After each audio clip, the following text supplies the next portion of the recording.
রাধে রাধে। জয় ভগবান কৃষ্ণ, জয় মা কালী। নমস্কার বন্ধুরা, আশা করি আপনারা সবাই ঈশ্বরের আশীর্বাদে ভালো আছেন, সুস্থ আছেন। বন্ধুরা, সামনে আসতে চলেছে বৈশাখী অমাবস্যা, বছরের প্রথম অমাবস্যা। এই অমাবস্যায় অবশ্যই আপনারা মা কালীর পুজো করুন এবং বিশেষ কিছু কাজ করুন যাতে করে আপনাদের সারা বছরটা খুব ভালো কাটে।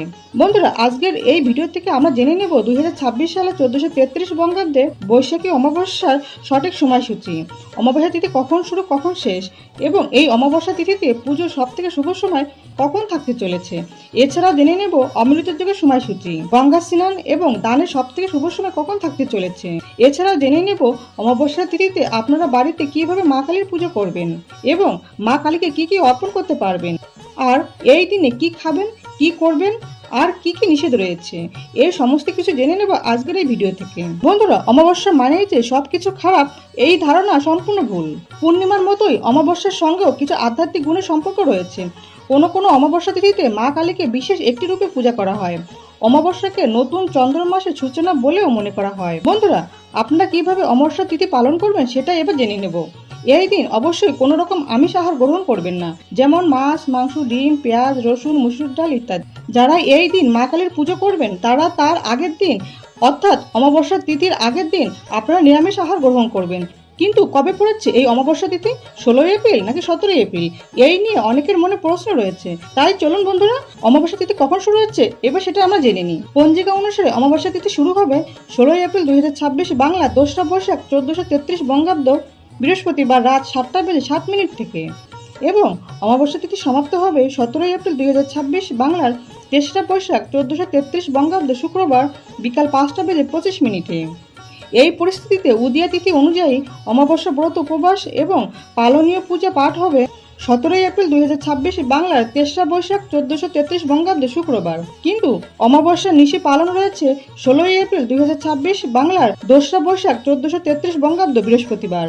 বৈশাখী অমাবস্যা তিথিতে গঙ্গা স্নান ও দানের সব থেকে শুভ সময় থাকতে চলেছে এই দিন, অর্থাৎ 17 এপ্রিল 2026 বাংলার 3রা বৈশাখ 1433 বঙ্গাব্দ শুক্রবার ভোর 5:22 থেকে সকাল 6:46 মধ্যে গঙ্গা স্নান ও দান আদি।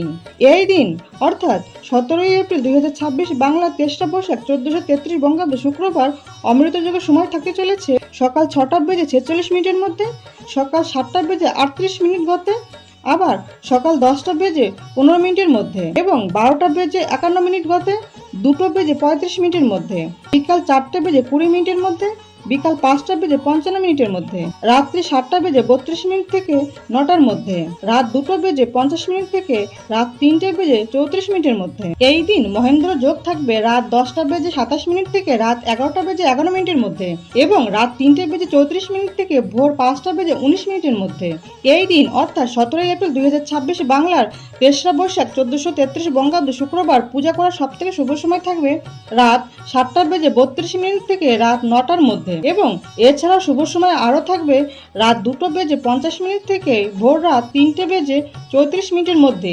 এই সময়ের মধ্যে আপনারা পূজা করতে পারেন। আর যারা বাড়িতে নিজের মতন করে মা কালীর পুজো করতে চাইছেন, অমৃত যুগের যে সময়গুলি বললাম সেই সময়ের মধ্যে সকাল সকাল পুজো করতে পারেন। যেমন সকাল 7:38 থেকে শুরু করে সকাল 10:15 মধ্যে বাড়িতে মা কালীর পুজো করতে পারেন। আর যদি এই সময়ের মধ্যে পুজো না করতে পারেন অথবা পূজা করতে চাইছেন না, যারা সন্ধ্যার সময় পুজো করতে চান তারা 17 এপ্রিল 2026 শুক্রবার রাত 7:32 থেকে শুরু করে রাত 9টার মধ্যে মা কালীর পুজো করতে পারেন। বন্ধুরা, এবার আমরা জেনে নেব মা কালীর পুজোর জন্য কি কি উপকরণ প্রয়োজন। মা কালীর পুজোর জন্য উপকরণ প্রয়োজন হবে লাল জবা ফুল বা লাল জবা ফুলের মালা, অপরাজিত ফুলের মালা। এই মালাগুলি যদি 108টি ফুল দিয়ে তৈরি মালা হয় তাহলে খুব ভালো হয়। তারপর প্রয়োজন ফলমূল, 5 রকমের মৌসুমী ফল, তার মধ্যে অবশ্যই বেল আর বাতাবি লেবু রাখবেন। মিষ্টান্ন বা মিষ্টি, ভোগ প্রসাদ হিসাবে খিচুড়ি, লুচি, সুজি, পায়েস ইত্যাদি।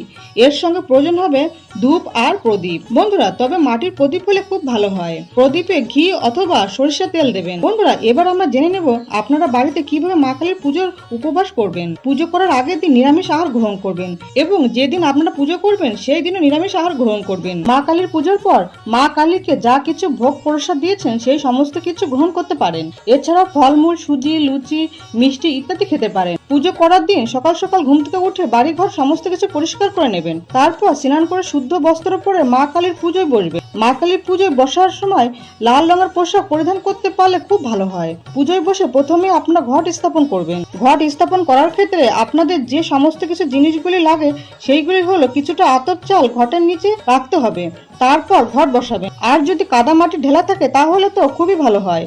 আবির ছিটিয়ে দেবেন। 5 রকমের পঞ্চগুড়ি, পঞ্চশস্য এই সমস্ত কিছু ছিটিয়ে তারপর ঘট বসাবেন। ঘটের উপর আম্রপল্লব রাখবেন এবং প্রত্যেকটি আম্রপল্লবের পাতায় লাল সিঁদুরের ফোঁটা দিয়ে দেবেন। তারপর আম্রপল্লবের উপর ডাব অথবা নারকেল রাখবেন। ভোগ প্রসাদ হিসাবে আগে যা যা বলেছি সবকিছু সাজিয়ে দেবেন। এর সঙ্গে অবশ্যই দেবেন নৈবেদ্য। এছাড়াও বিভিন্ন উপকরণ দিয়ে একে একে সাজিয়ে মায়ের কাছে রাখবেন এবং পুজো শুরু করবেন। পুজোর প্রথমেই আপনারা হাতে একটি জবা ফুল এবং বেলপাতা নিয়ে মা কালীর মন্ত্র বলে ঘটে ফুল অর্পণ করবেন এবং ঘটে আপনারা 3 বার করে গঙ্গা জল অর্পণ করবেন। এরপর আবার হাতে ফুল আর বেলপাতা নিয়ে মা কালীর মন্ত্র জপ করে মায়ের পায়ে ফুল অর্পণ করবেন। পুজোর শেষে ধূপ আর প্রদীপ দিয়ে মাকে আরতি করবেন। বন্ধুরা, আশা করি ভিডিওটি আপনাদের কাছে সামান্য হলেও উপকারে আসবে। ভগবান কৃষ্ণ, মা লক্ষ্মী ও মা কালীর কৃপায় আপনারা সবাই ভালো থাকুন, সুস্থ থাকুন এই প্রার্থনা করি। আজকের ভিডিওটি আজ এই পর্যন্ত। আপনারা খুব ভালো থাকবেন, সুস্থ থাকবেন। দেখা হচ্ছে আগামী পর্বে। জয় ভগবান কৃষ্ণ, জয় মা লক্ষ্মী, জয় মা কালী। রাধে রাধে।